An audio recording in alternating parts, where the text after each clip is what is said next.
अस्सलाम वालेकुम रहमतुल्लाहि व बरकातुहू।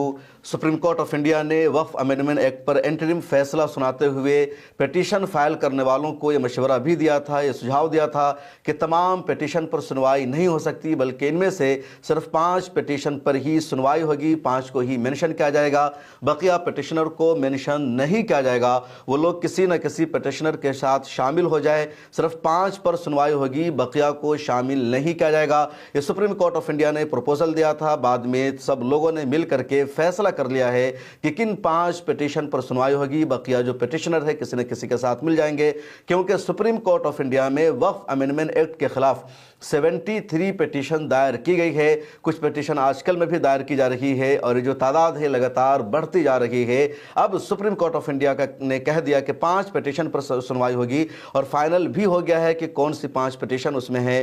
तो पहली पिटीशन है इसमें मौलाना अरशद मदनी की, जो जमीयत उलमा हिंद के बिहाफ पर है। दूसरी पिटीशन है all India Muslim personal law board की, जो मौलाना फजलुर रहीम मुजद्दिदी जो सेक्रेटरी जनरल है बोर्ड के, उनकी तरफ से दायर की गई है। तीसरी पिटीशन है इसमें ऑल इंडिया मजलिस इत्तेहादुल मुस्लिमीन की तरफ से बैरिस्टर असदुद्दीन ओवैसी की। चौथी पिटीशन है इसमें शामिल जमील मर्चेंट की, जो मुंबई से ताल्लुक़ रखते हैं, मशहूर ताजिर और बिजनेसमैन हैं। और 5वीं पिटीशन है शेख नूरुल हसन की, जो मणिपुर से ताल्लुक़ रखते हैं और वहाँ से रुकन असम्बली है। तो सिर्फ इन 5 लोगों की पिटीशन पर ही सुप्रीम कोर्ट ऑफ इंडिया में वक्फ अमेंडमेंट एक्ट के खिलाफ सुनवाई होगी, बकिया पिटीशन पर अब सुनवाई नहीं होगी। उनके जो पिटिशनर हैं उनको सुप्रीम कोर्ट ऑफ इंडिया में मेंशन नहीं किया जाएगा। जिन 73 लोगों ने सुप्रीम कोर्ट ऑफ इंडिया में पिटीशन फाइल की है, जिन लोगों ने बहुत पहले जाकर के दरवाज़ा खटखटाया, उसमें कांग्रेस के एमपी डॉक्टर मोहम्मद जावेद का नाम शामिल है, कांग्रेस के एमपी जयराम रमेश का नाम शामिल है, कांग्रेस के माइनॉरिटी अफेयर्स के डिपार्टमेंट के चेयरमैन इमरान प्रताप गढ़ी का नाम शामिल है, social democratic party of India के वाइस प्रेसिडेंट मोहम्मद शफी का नाम शामिल है, राष्ट्रीय जनता दल यानी तेजस्वी यादव और प्रोफेसर मनोज कुमार झा का नाम शामिल है। इसी तरह जनता दल यूनाइटेड के मास्टर मुजाहिद उनका नाम शामिल है। कुछ दूसरे नेता हैं, जमात इस्लामी हिंद ने पिटीशन फाइल की थी। इसके अलावा एपीसीआर यानी association of protection for civil rights का नाम शामिल है। मोहम्मद अदीब साहब की organisation Indian Muslim for civil rights, उसने भी पिटीशन फाइल किया, उस तंजीम का नाम शामिल है। और तकरीबन ऐसे 73 अफराद या उससे ज़्यादा ऑर्गेनाइजेशन है। अमानतुल्लाह खान जो आम आदमी पार्टी के मिले और दिल्ली वक्फ बोर्ड के चेयरमैन रह चुके हैं, उनका नाम शामिल है। कांग्रेस के नेता है उदित राज, उन्होंने भी पिटीशन फाइल कर रखा है। इंडियन यूनियन मुस्लिम लीग ने पिटीशन फाइल कर रखा है। तो इस तरह एक लंबी फहरिस्त है पॉलिटिकल पार्टियों की, सोशल ऑर्गेनाइजेशन की, तंजीमों की, जिन लोगों ने सुप्रीम कोर्ट ऑफ इंडिया में इस अमेंडमेंट एक्ट के खिलाफ पिटीशन फाइल किया। लेकिन अब सिर्फ इन 5 पिटीशन पर सुनवाई होगी। जो 5 वकील सुप्रीम कोर्ट ऑफ इंडिया में अब बहस करेंगे वक्फ अमेंडमेंट एक्ट के खिलाफ, उनका भी नाम सामने आ गया है। और जिन 5 वकीलों का नाम सामने आया है उनमें पहला नाम है कपिल सिब्बल का, राज्यसभा के एमपी है, मशहूर लॉयर हैं। और पिछले दिनों जो बहस हुई तो उस बहस की शुरुआत 16 अप्रैल को कपिल सिब्बल ने ही की और चीफ जस्टिस के हर सवाल का जवाब दिया, तुषार मेहता को खामोश कर दिया और सब कपिल सिब्बल के आर्गूमेंट की बहस की तारीफ कर रहे हैं। दूसरा नाम है अभिषेक मनु सिंघवी का, ये कांग्रेस के लीडर है, स्पोक पर्सन भी है। कपिल सिब्बल भी पहले कांग्रेस के ही लीडर थे लेकिन उन्होंने रिज़ाइन कर दिया। कपिल सिब्बल एजुकेशन मिनिस्टर भी रह चुके हैं। तीसरा नाम है राजीव धवन का, काफ़ी सीनियर वकील हैं। बाबरी मस्जिद एक्ट की इन्होंने ही, बाबरी मस्जिद केस की इन्होंने पैरवी की थी और काफ़ी अच्छे अंदाज में इन्होंने आर्ग्यू किया था। उसके अलावा चौथा नाम है मारूफ वकील एडवोकेट सलमान खुर्शीद का और 5वां नाम है एडवोकेट हुज़ैफ़ा अहमदी का। हुज़ैफ़ा अहमदी भी बड़े लॉयर हैं और सुप्रीम कोर्ट ऑफ इंडिया के साबिक़ चीफ जस्टिस अहमदी नज़ाद के ये बेटे हैं। तो 5 लॉयर से 5 वकील है जो वक्फ अमेंडमेंट एक्ट की सुप्रीम कोर्ट ऑफ इंडिया में सुनवाई करेंगे। और मुस्लिम तंजीमों ने वक्फ अमेंडमेंट एक्ट पर जो इंटरिम फैसला आया है इस पर राहत की सांस ली है, इसको कहीं ना कहीं अपने फेवर में बताया है और कहा है कि जो सुप्रीम कोर्ट ऑफ इंडिया का ऑब्जर्वेशन आया है, जो तबसरा आया है, वो एक मिसाल बन गया है और आइंदा इसी राह पर, इसी रास्ते पर कानूनी कार्रवाई होगी और इसको एक आइडियल के तौर पर पेश किया जाएगा।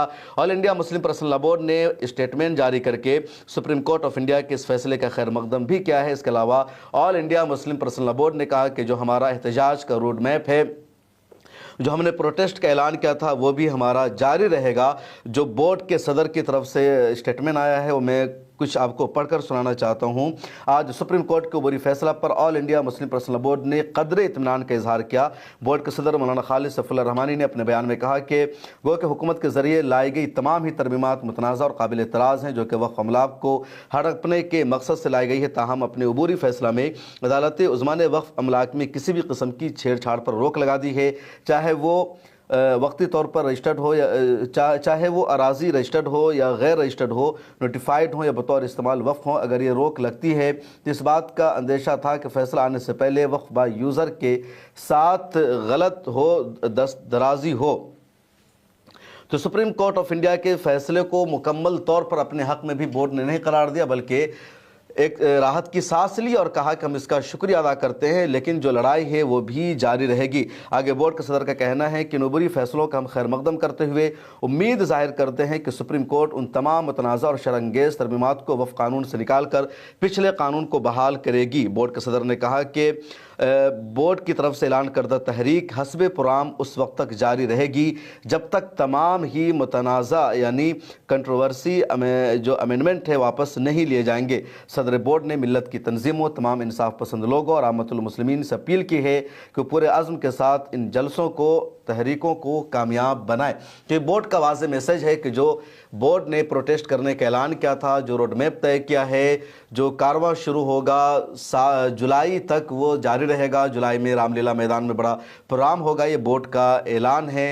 क्योंकि बोर्ड को अंदाज़ा है कि ये हतमी फ़ैसला नहीं है तो कुछ भी हो सकता है। यही वजह है कि जो मिल्लत के सरकर्दा रहनुमा हैं वो फूंक फूंक कर कदम रख रहे हैं। सुप्रीम कोर्ट की तरफ से जो ऑब्जर्वेशन और इंटरिम फैसला आया है उस पर उन्होंने जश्न नहीं मनाया है, उसको अपनी मुकम्मल तौर पर कामयाबी करार नहीं दिया है। यही वजह है कि आपने देखा होगा कि जब Asaduddin Owaisi supreme court of India से बाहर निकलते हैं, उनसे पूछा जाता है या बाद में उन्होंने जो मीडिया से बातचीत की तो इन्होंने सुप्रीम कोर्ट ऑफ इंडिया के इस फैसले को अपने हक़ में मुकम्मल तौर पर करार नहीं दिया, न इस पर जश्न मनाया, बल्कि कहा कि जो हमारी मांग है वो यही है कि मुकम्मल कानून को ही रिजेक्ट किया जाए।